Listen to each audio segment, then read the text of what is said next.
नमस्कार बच्चों, आज हम आप लोगों के गति के नियम के बारे में कुछ बताएंगे। क्योंकि आपका लेसन है गति का नियम। गति का नियम इसमें आपका जो फर्स्ट टॉपिक है वो है बल। सबसे पहले बल जानते हैं क्या होता है। बल वह बाह्य कारक है जो किसी वस्तु की स्थिति में परिवर्तन कर देता है अथवा परिवर्तन करने का प्रयास करता है, बल कहलाता है। जैसे दीवार है, दीवार पर हम बल को लगाएंगे, इसकी स्थिति में परिवर्तन नहीं कर पा रहे, इसकी स्थिति में परिवर्तन करने का हम प्रयास कर रहे हैं। बुक है, बुक को हम हाथ से उठाते हैं तो इसकी स्थिति में परिवर्तन कर देते हैं। तो जहां पर बल क्या है, बल वह बाह्य कारक है जो किसी वस्तु की स्थिति में परिवर्तन कर दे अथवा परिवर्तन करने का प्रयास करें। उसके बाद जानते हैं बल के प्रकार। बल मुख्यतः दो प्रकार का होता है। कितने प्रकार का होता है? दो प्रकार का। एक होता है संपर्क बल और दूसरा बल होता है असंपर्क बल। तो सबसे जानते हैं संपर्क बल क्या है। संपर्क बल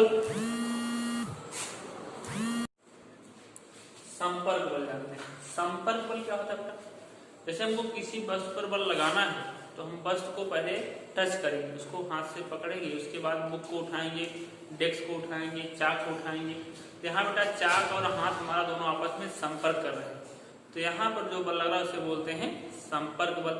संपर्क बल का उदाहरण क्या होता है? जैसे किसी गाड़ी को धक्का देना हुआ, बुक को उठाना हुआ, ठीक है, ग्लास को उठाना हुआ, ये सब क्या है? संपर्क बल के उदाहरण। दूसरा क्या है? असंपर्क बल। असंपर्क बल क्या होता है?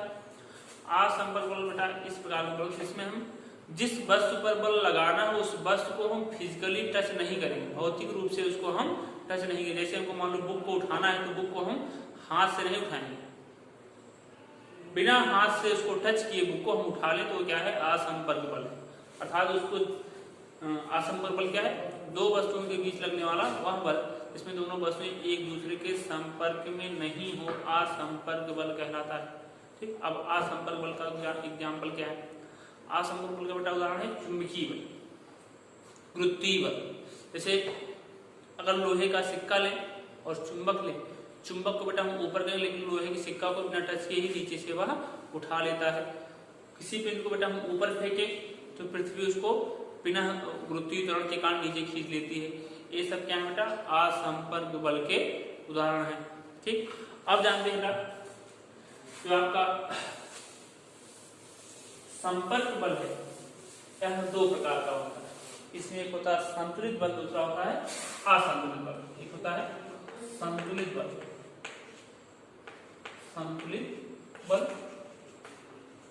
दूसरा क्या होता है? असंतुलित बल।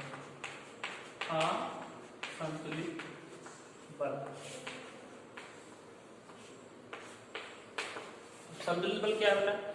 कोई वस्तु है उस पर कई बल एक साथ लग रहे हैं फिर भी वस्तु संतुलित अवस्था में है। कोई वस्तु है उस पर एक साथ कई बल लग रहे हैं। जैसे बच्चे रस्साकशी खेल खेलते हैं, एक तरफ चार बच्चे पकड़ लिए रस्से, दूसरी तरफ चार बच्चे पकड़ लिए, चार बच्चे इधर खींच रहे, चार बच्चे इधर खींच रहे, लेकिन ना उधर जा रहा ना उधर जा रहा, अर्थात दोनों तरफ बल समान लग रहा है।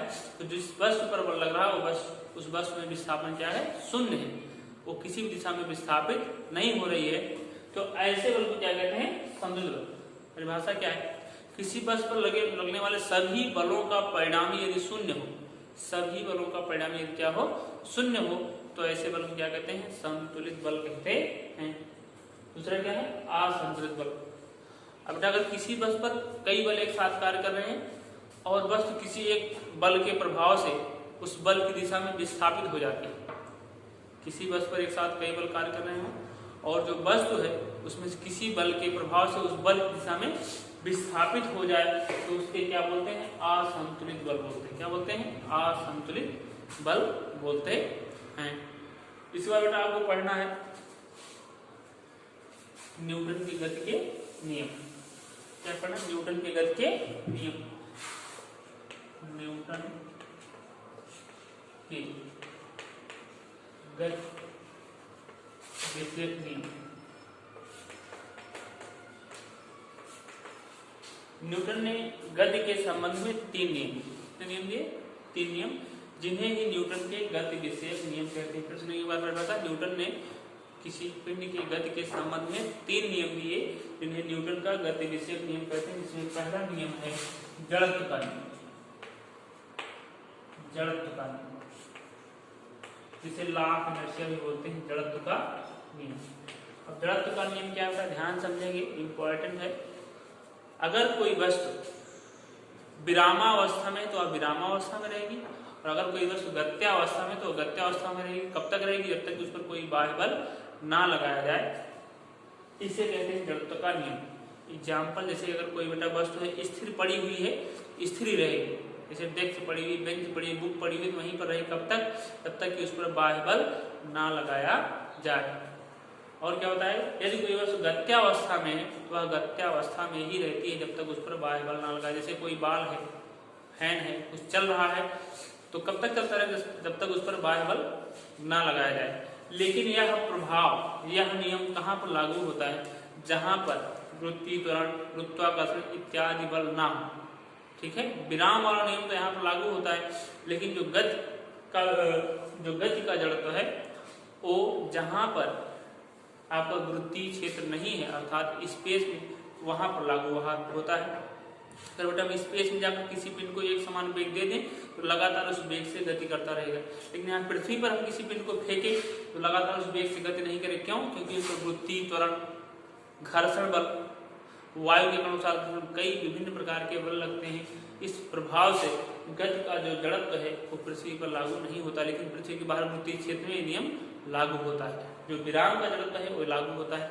कुछ ही परिस्थितियों में गति का जड़त्व नहीं लागू, और बहुत सारी परिस्थितियों में पृथ्वी पर भी गति का जड़त्व भी लागू होता है। तो आज के लिए बेटा धन्यवाद, कल इसके आगे पढ़ाया जाएगा।